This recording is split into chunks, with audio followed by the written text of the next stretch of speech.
I'm not proud of it, but I used to have a tad bit of a violent side. Most notably, in first grade, I tried to beat up a guy because I liked his sister. Now, obviously, it was not an effective move. Though I was mostly able to keep my cool, there was another encounter I had in seventh grade. This one particular girl was obsessed with pushing on my pressure point, stabbing her finger in my shoulder until I crumbled underneath her. It was super annoying, but I guess she thought it was hilarious. One day, in a fit of rage, I pushed her off me and into some cabinets in the classroom. Admittedly, it did work in getting her to cut it out. I never felt good about it because it showed I didn't have self control. I let the violence inside me win. And, I hit a girl. Today's guest is going to be Jason Porterfield. Jason has a master's degree from Fuller Seminary and previously worked for an international missions ministry. He's the author of Fight Like Jesus, How Jesus Waged Peace Throughout Holy Week, which helps us remember the importance of peacemaking in our faith. We'll also have a great discussion about violence, peacemaking, ministry in difficult context. We're going to cover a lot of great stuff in this episode.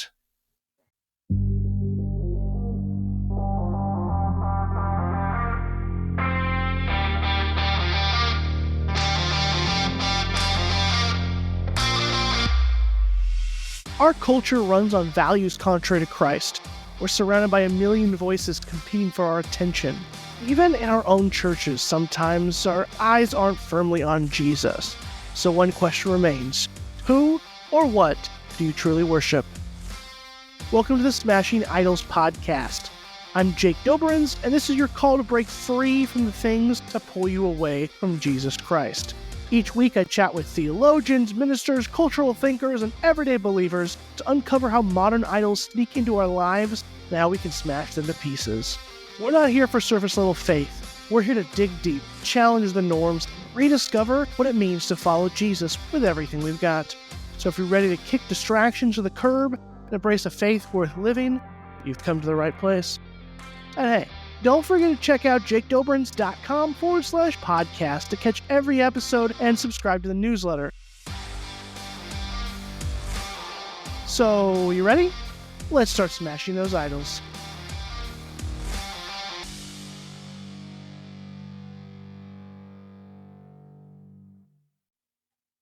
Jason, it is good to have you on the show. We've been in touch for, a few years now. But yeah, this is the first time we got to have a good conversation in this kind of format. Yeah, I'm excited. Thanks for the invite, Jake. It's good to finally be able to talk face to face like this instead of just over social media for the last few years. Precisely. Yeah, no, for sure. Exactly.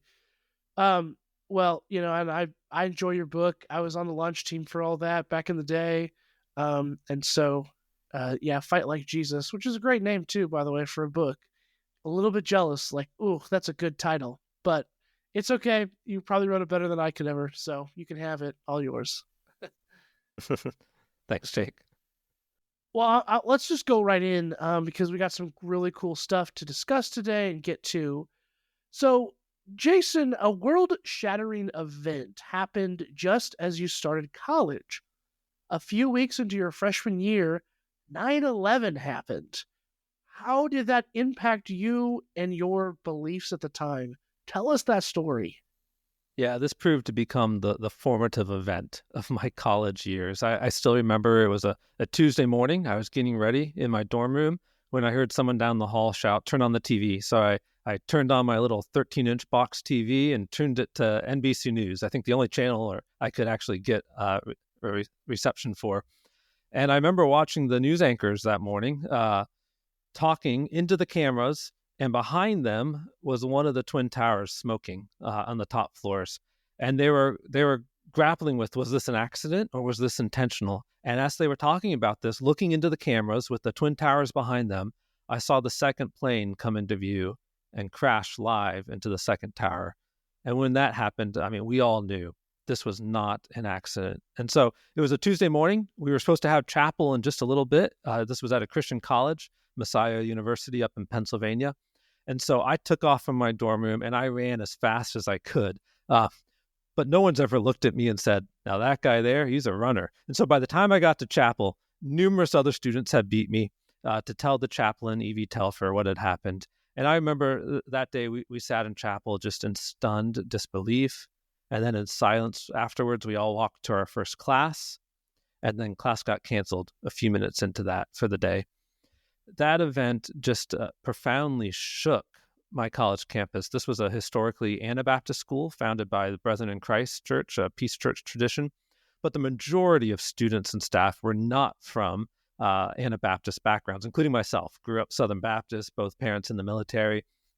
And so we all began to grapple with how do we live for Jesus in a world that is just erupting into war? I remember the very next year, the Iraq War started, and this was one of the first wars where the bombing was televised live. And it was called the Shock and Awe campaign. We were going to bomb Baghdad with as many bombs as we could drop, as quickly as we could drop, overwhelm them. And I worked in one of the food places on campus and was tasked with delivering pizzas to one of the dorm buildings. And so I show up at this dorm room, and there were students throwing a party, a pizza party, as they watched the bombing of Baghdad. And as the bombs rained down on that city, the louder the bomb, the louder my classmates were cheering. And I wasn't a pacifist at this point, but I just remember walking back to the food place on campus just thinking, this is not right for Christians to be celebrating war. The next year, my junior year, a Catholic priest and peace activist named John Deere came and spoke in chapel for their Peace Week. And he made a comment that I thought wasn't very controversial at the time. He said something like, when Jesus said, love your enemies, I think he probably meant don't kill them. But upon saying that, about a third of the student body stood up, and we met in a gym, and we were on metal bleachers, and they began to stomp as loud as they could on the bleachers. It was so loud that the speaker had to stop talking. And they slowly took their time stomping as they marched out of chapel. This was the environment of my college experience, But at the same time, for those 4 years, I began to befriend some Mennonite students. And it was really with them, outside of the classroom, but with my friendship with them, where I began to grapple with Jesus's peace teaching and his call to love even your enemies. And also they taught me a lot about God's heart for the poor and the marginalized and the oppressed around the world. So by the time I left college, I felt like my vocational calling was to be a peacemaker, to be someone who seeks to cultivate God's shalom in places where its absence has been just so painfully entrenched for so long.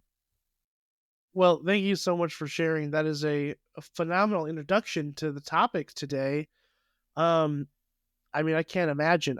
Okay. I was a little younger than you at 9/11. I was like 4 years old, so had a different experience. Yeah.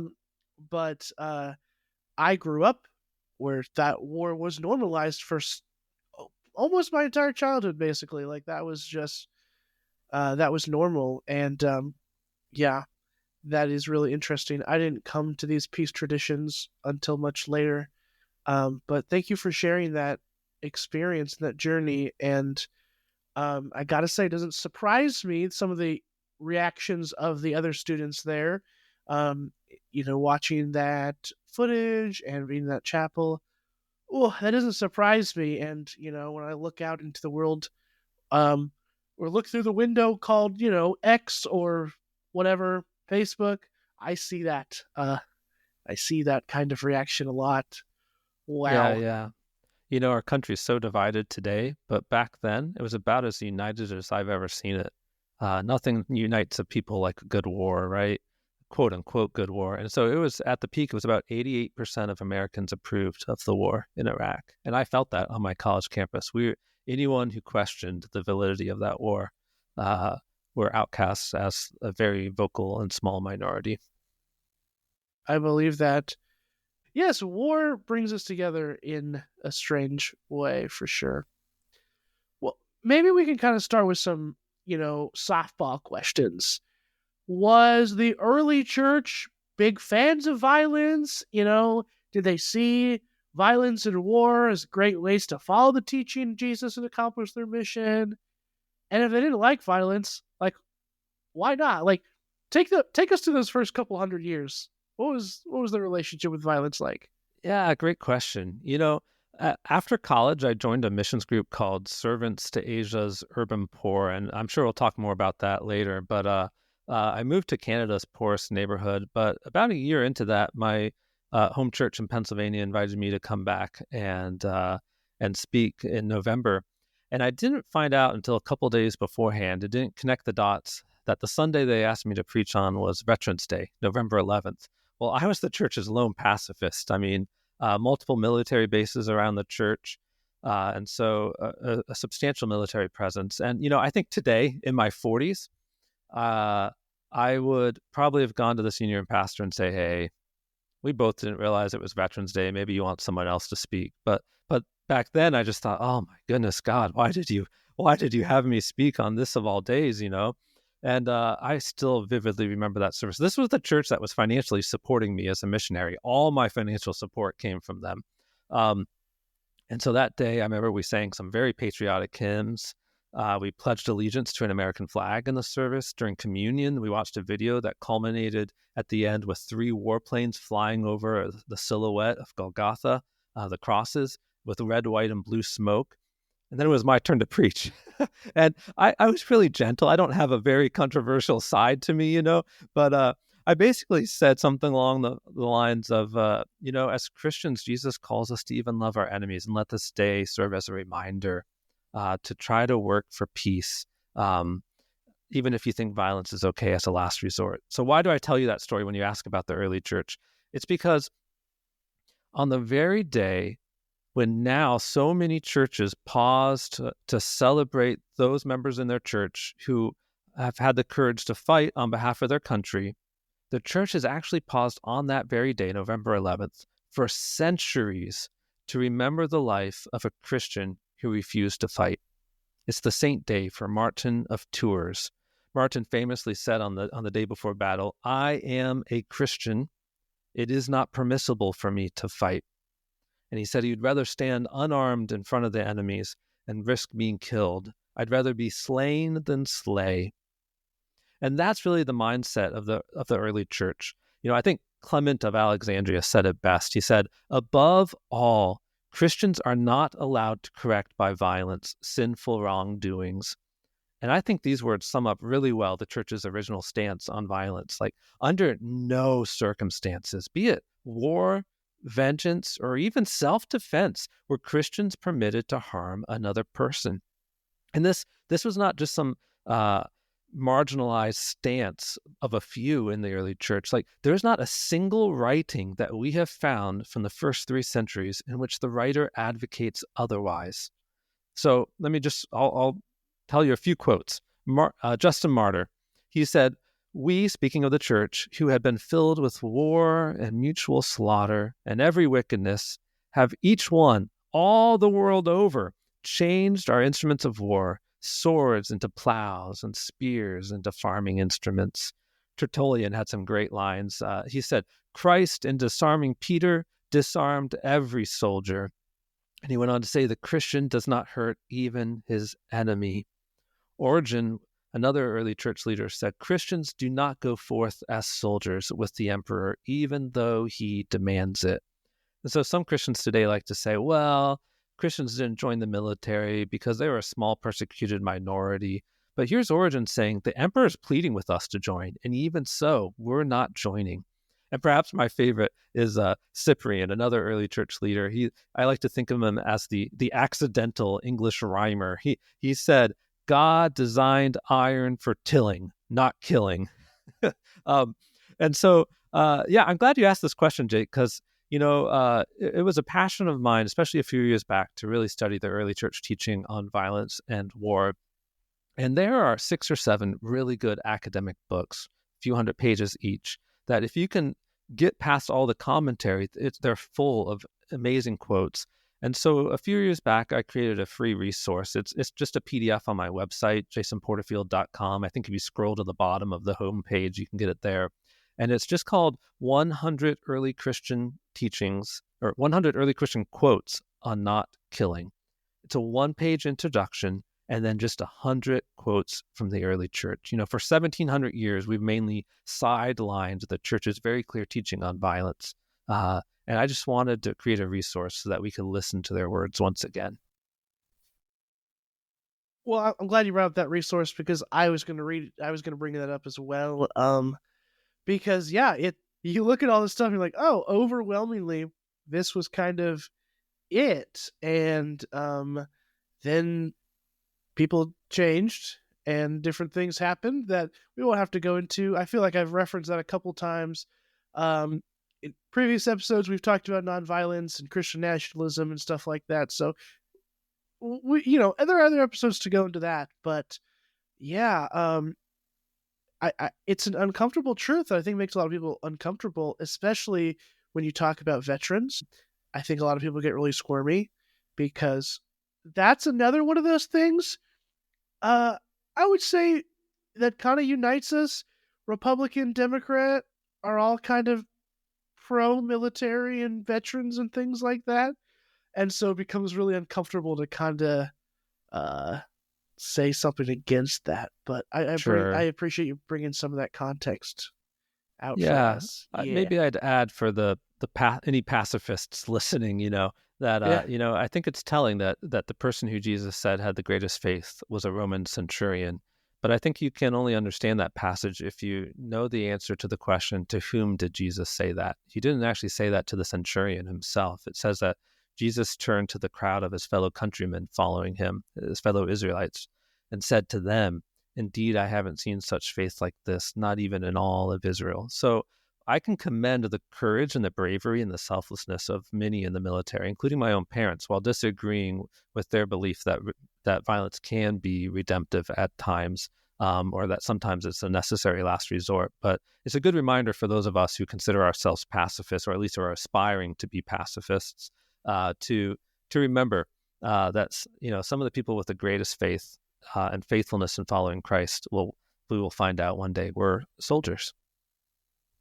Thank you for bringing that up. That is good to add for sure.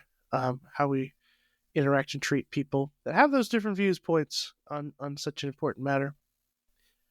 Well, maybe we can look at your book a little bit more. Fight Like Jesus is all about kind of that Holy Week, that last week of Jesus' life, and we're not quite there, but when this episode comes out, we're inching a little closer to Easter, so it's kind of timely. But I'm particularly interested in the Triumphal Entry, where Jesus comes into Jerusalem to kick off the whole thing. I really like that because I enjoyed how your book made some comparisons as well with like Pontius Pilate and all that. So can you kind of talk about how Jesus' approach, specifically during that moment, and his approach to power kind of shows us what his ministry is all about and how that relates to things like peace?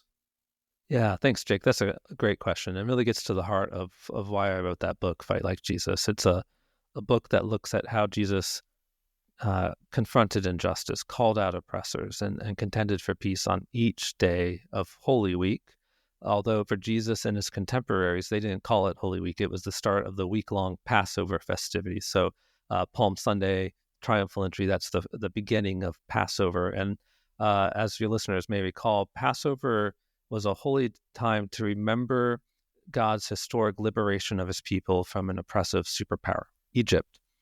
And so it doesn't take much imagination to realize that for people struggling under the yoke of yet another oppressive superpower, this time Rome, the week served as a painful reminder that they were no longer free. And so Passover actually had a track record of inciting all-out insurrection. In fact, this happened around the time of Jesus' birth during a Passover in Jerusalem. And so because of that attempt to overthrow the Romans, Rome actually ordered their provincial ruler to be in Jerusalem each year for Passover and to bring with him substantial military reinforcements. So that's what happened on the Passover where Jesus makes his, I would say, not so triumphal entry into Jerusalem. Pontius Pilate left his home on the coast of the Mediterranean, built a port built by Herod the Great, Caesarea Maritima, and he marches a massive army east to Jerusalem, entering through the western gate. And it would have been a massive show of force. Historians think it tripled the number of troops normally in Jerusalem. The thought being that no one would have would even imagine the thought of trying to overthrow this much force, right? And of course, we know how Roman military troops would parade into cities. Pontius Pilate would have been on a war horse. They would have had the golden eagle paraded through the soldiers with the shields, swords, etc., right? It would have been an impressive display of power. And now we read in the Gospels that on Palm Sunday, Jesus and his motley crew made a triumphal entry into Jerusalem from the opposite side of the city. And in fact, the Gospels tell us that the crowds rush out to meet Jesus precisely because they heard he had raised Lazarus from the dead. So in other words, here's this man that could raise the dead to life. It's suddenly they're thinking, perhaps he has the power to overthrow Rome, right? And so the triumphal entry, I think we often overlook some of its significance. First of all, Jesus, while the crowds are shouting cheers, he's shedding tears, and we tend to overlook this. We are the way we commemorate Palm Sunday, we match the crowd's glee instead of our Savior's grief, and we don't even have to grapple and guess at why Jesus was so upset, because Luke tells us that when he could hold back his grief no more, he cries out, "If only you knew on this of all days the things that make for peace." Oh, if only you knew. Let me kind of slow down on this Palm Sunday event, because it's so telling about how Jesus works for peace versus how the world wants to work for peace. The crowds, we read, do four things as Jesus approaches Jerusalem. They quote a psalm, they put their coats on the ground, they chant Hosanna, and they wave palm branches. And I always thought these actions were just the actions of people who were celebrating a religious hero, but that's not what they signify. The psalm, "Blessed is he who comes in the name of the Lord," they then add some words not found anywhere in that psalm, Psalm 118. They declare Jesus to be their king, the King of Israel. They lay their coats on the ground, which we see multiple times in the Old Testament is what a people would do when they wanted to coronate a new king. The word Hosanna, I thought it was a synonym for hallelujah, but that's not what it means. Hosanna means like, deliver us now, liberate us, we pray. It was a cry for help. And finally, the palm branches. I thought waving them was kind of like waving those giant foam hands you see at sporting events. Like, I thought that meant, "You're awesome, Jesus. I'm your number one fan." But it was actually a politically loaded symbol that harkened back to an event that occurred almost exactly 2 centuries before. So back then, 167 BC, the Seleucid Empire reigned over the region, and their king desecrated the temple in Jerusalem and even slaughtered an unclean pig on the altar, sprinkling its blood throughout the place. And then this king ordered all the surrounding towns to offer sacrifices to his gods. Well, in the little town of Modine, which I've always thought sounds like a good Texas town, name Modine, or maybe Oklahoma. In the town of Modine, there was this aging priest named Mattathias. And when one of his fellow Jewish priests relented and was about to offer a sacrifice to the Seleucid gods, Mattathias lunged forward, killed that apostate, killed the king's inspector who was there, tore down the altar, and then fled to the hills where large crowds began to gather to him. Soon after, he was dying on his deathbed, and he gathered his 5 sons around it, and these were his dying words, Jake. "Avenge the wrong done to your people. Pay back these Gentiles in full." Just, you can make a movie out of this, right? Just such a vengeful dying request. Well, his middle son, Judas, picked up that battle cry, and he began to lead a liberation campaign against the Seleucid Empire. And he was so fierce in battle that his countrymen gave him the nickname Maccabeus, which means the hammer. So Judas the Hammer Maccabeus actually regains substantial land and even most of Jerusalem. And as he enters into Jerusalem, makes his triumphal entry into Jerusalem, and proceeds to cleanse the temple, guess what all the crowds waved? Palm branches.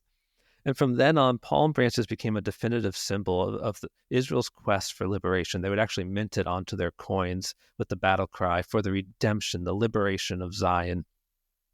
So when the crowds waved palm branches as Jesus was entering Jerusalem, it signified their desire to be free. And what's more, waving them at Jesus signified that they thought he would be their liberator. But Jesus was brilliant. And this was like street theater par excellence. The prop, the timing, the route that Jesus chose all have significant meaning. So the donkey, a lot of people bring this up. Jesus didn't ride a war horse like Pontius Pilate. He rode a donkey. And John explicitly tells us why.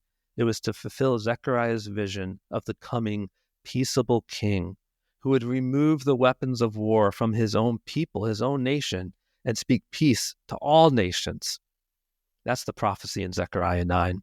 But the route and the timing are also important. Jesus entered on the first day of Passover, which was the 10th day of the Jewish month of Nisan, which according to Mosaic law was the day when everyone would pick their paschal lamb to be sacrificed 4 days later. It was lamb selection day.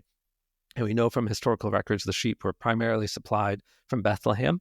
And the route that Jesus took, going down the Mount of Olives across the Kidron Valley, would then line up with the route that sheep would have taken from Bethlehem, and both almost certainly entered through what was known as the sheep gate. In other words, it was a subtle yet unambiguous way for Jesus at the very start to declare, "You think I'm coming like Judas the hammer Maccabeus, to bring a hammer down upon the Romans. That's not what I'm coming like. I'm coming like a lamb, like a paschal lamb." And, it took until Friday or Thursday night for everyone to realize this. And if I fast forward to Friday real fast, when Pontius Pilate once again presents the crowds with a choice. Who do you want me to release to you, Barabbas or Jesus the Nazarene?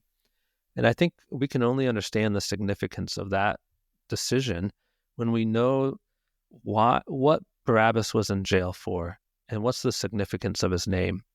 As to the crime, we read in the 3 of the Gospels that he was in jail because he had killed someone in a past failed insurrection attempt. In other words, Barabbas had proven his willingness to bring a hammer down upon the Romans. Yes, he was a failed revolutionary, but at least he was willing to fight on our behalf. And his name, Matthew actually gives us his full name, Jesus Barabbas. Barabbas, Bar Abbas, means son of the Father.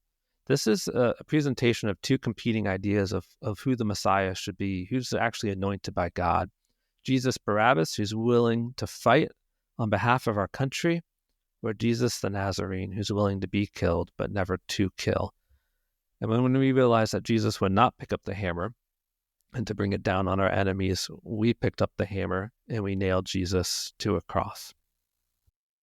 Well, thank you so much for all of the historical detail. And that's just a taste. You can get the book. It's a good one and goes into all those details, and you can figure out what's going on the other days too. But Jason, thank you for that. It's interesting. Like, I was always taught, we had the WWJD bracelets and all that. What would Jesus do? And then it comes to things like this, and we're like, yeah, but that was like Jesus, Yeah. No. We're supposed to model that. Our Messiah is one that does not use violence and bring the hammer down. That changes everything for us, for sure. Well, I did want to ask you about a connection between kind of peacemaking and some of your experiences, because you've had some really interesting experiences, particularly working with the urban poor. And I know you've lived in some Canada's poorest neighborhood. You've lived in Indonesia. How does peacemaking, how is that involved in all of these experiences of ministering in those really fascinating contexts? Yeah, my friend Kristen Jack used to say, where you stand determines what you see. It's kind of that concept of perspective. And after college, like I mentioned earlier, I joined a missions group called Servants. It's a international network of Christians who all feel called to not just minister to the urban poor, but to live among them, primarily in the slums of some of the biggest cities in Southeast Asia. And Servants did not have a commitment to nonviolence when they formed back in the early 80s, but it didn't take long living among the poor before they began to realize just how often the poor are disproportionately affected by violence, both as the victims of violence and as the ones who are conscripted to do the fighting. to connect it to Holy Week, to the content of Fight Like Jesus. Like, for example, I don't think it's a coincidence that the high priest's servant is the one whose ear gets cut off. Here's this servant forced to do his master's dirty work.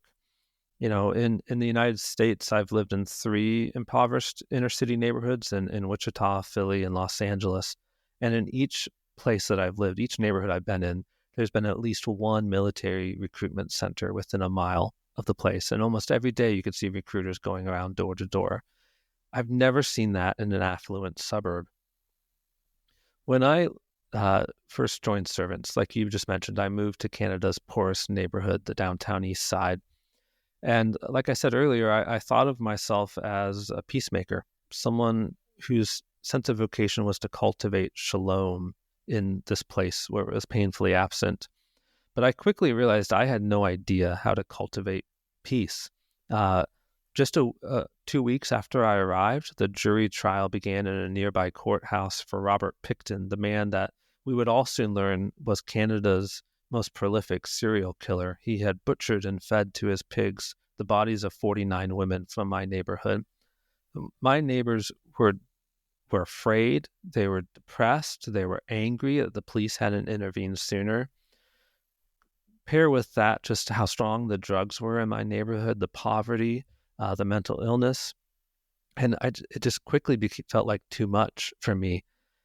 When I left Messiah University, like I could quote Jesus's peace teaching verbatim, blessed are the peacemakers, love your enemies, pray for those who persecute you, bless those who curse you, do not violently resist an evil person, turn the other cheek, right? I knew Jesus's peace teaching well, but I had no idea how to apply it in the messiness and complexity of a place like the downtown east side.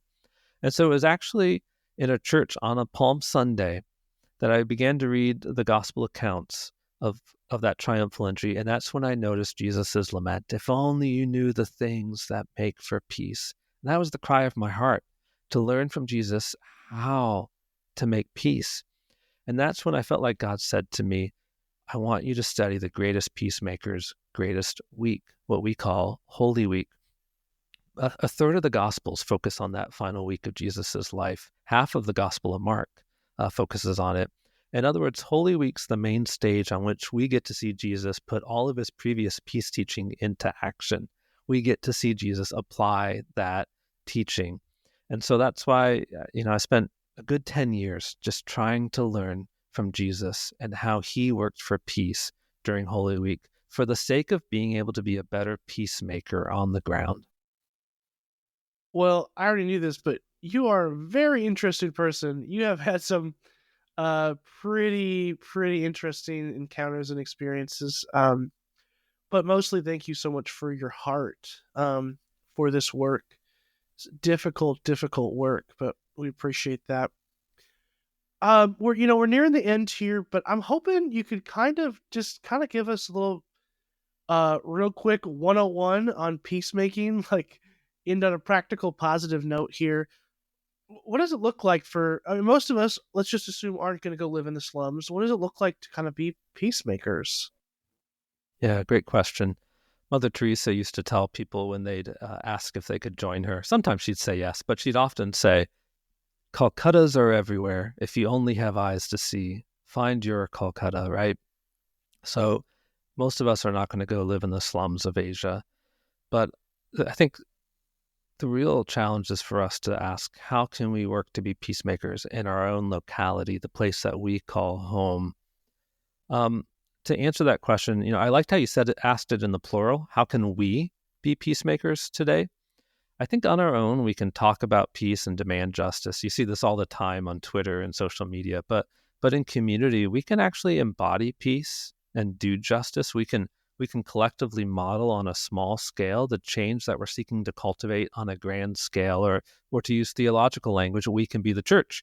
We can be an outpost of God's kingdom here on earth. And so I think a good first step, instead of trying to start something grand yourself, is to find a community of Christians in your location who are already working to bring about just change, and then join them. And I know we're all busy. Like my wife is a family doctor. She works probably 70, 80 hours most weeks, busy. But once a month, she takes time on a Monday and usually takes a resident with her. And they go down to Casa Juan Diego, a Catholic worker house here in Houston, Texas, where we now live. And they volunteer and provide medical care for immigrants and refugees, regardless of their documentation or lack thereof. Here's a small, simple way, even when busy, where you can work to bring about just change. I think another tip or suggestion would just be to say, like that statement from Kristen Jack, where you stand determines what you see. I think it's also true that whose voice you listen to largely determines what you think. And so I think a number of people talk about the importance of being careful with the news sources you listen to. I think a good step is to also listen to news sources outside of the United States. But I found, with the recent, whether you think it's the dismantling or the pausing of USAID, regardless of your view on that, I found it really helpful to seek out, and I try to have this practice often on issues like this, seek out Christians who have a long track record of caring for the poor and marginalized. Seek out Christians like that who have a direct link to the issue going on. So when all that unfolded with USAID, I remember looking up Andrew Natsios, who was the former USAID administrator under George W. Bush, actually, who then went on to help start World Vision, the largest Christian relief and development agency, because I thought, I want to hear what he has to say on this issue. Or my friend Craig Greenfield, who is on the ground caring for the poor in Cambodia, who was talking about just the devastation the pullout of USAID was having there in the moment. So that would be another suggestion. So to repeat, find a community of Christians locally that are working for just change and join them. And then be careful whose voice you listen to. Seek out sources not just from inside the U.S., but also seek out the voice of Christians who really model Christ's compassion, who are directly affected by a news issue. Absolutely. Thank you so much for that. And we have one more question for you at the end there, where we're going to ask about one practical action, maybe a repeat, maybe something new. But right now, let's do the plugs and the links. Like, Okay. What are you up to? Where do you want to send people? Obviously, we want everybody to go read Fight Like Jesus. But where else can you be found if people want to look at your work or find some of the other people that you want to shout out? Sure. Thanks, Jake, for that opportunity.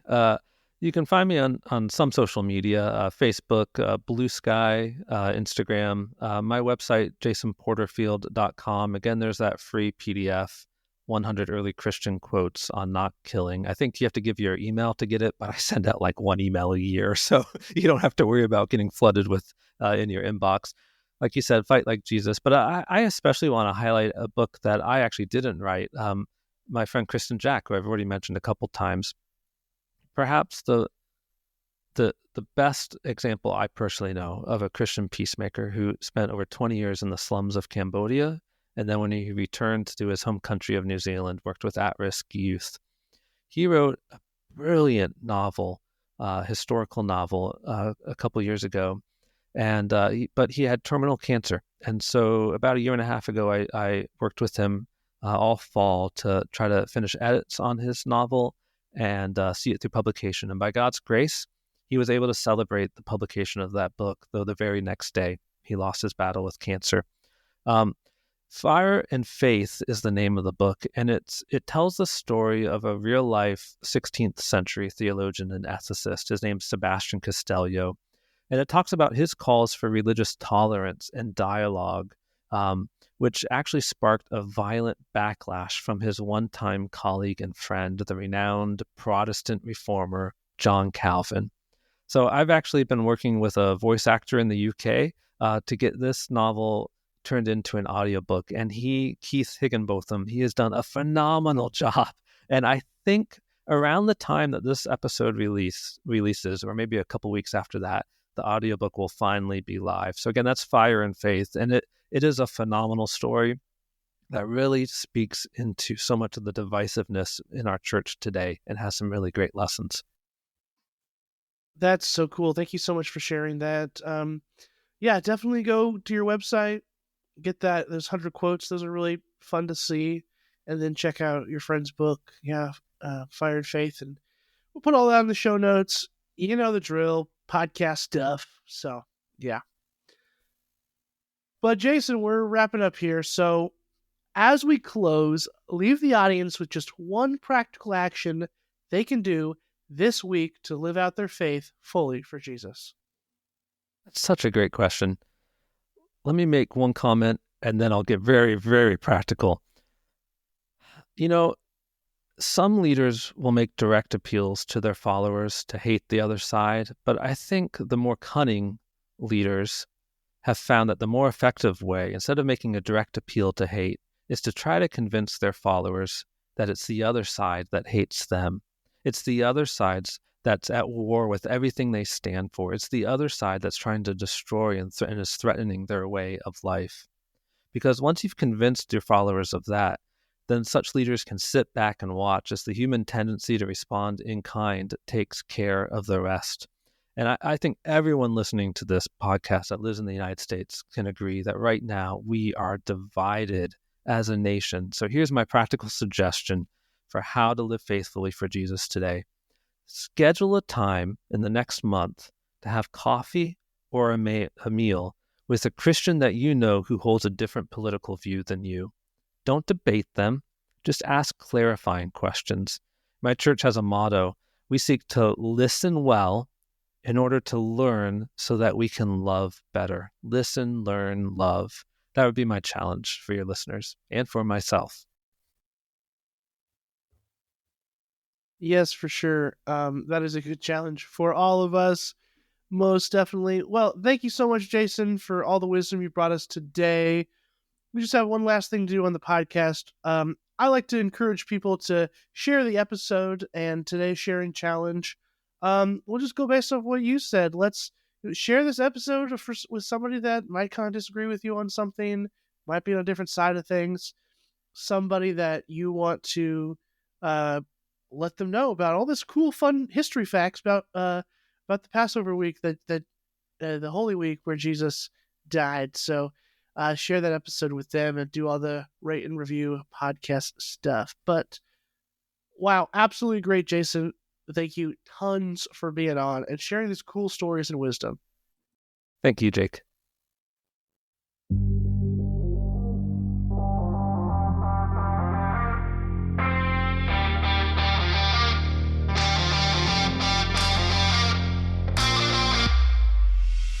Thank you so much for listening today to Smashing Idols. To learn more about the show and me, Jake Doberenz, head over to jakedoberenz.com and be sure to check us out on Substack. That's jakedoberenz.substack.com. There you can subscribe to this podcast, which comes out every Tuesday morning, and you can subscribe to the newsletter, also called Smashing Idols, which comes out on Friday morning, where I dive into these subjects in a short essay. You can follow me on Twitter and Threads and Instagram and all the places at Jake Doberenz. I'd love to continue the conversation there. All right, everybody, grab those hammers, get to smashing those idols.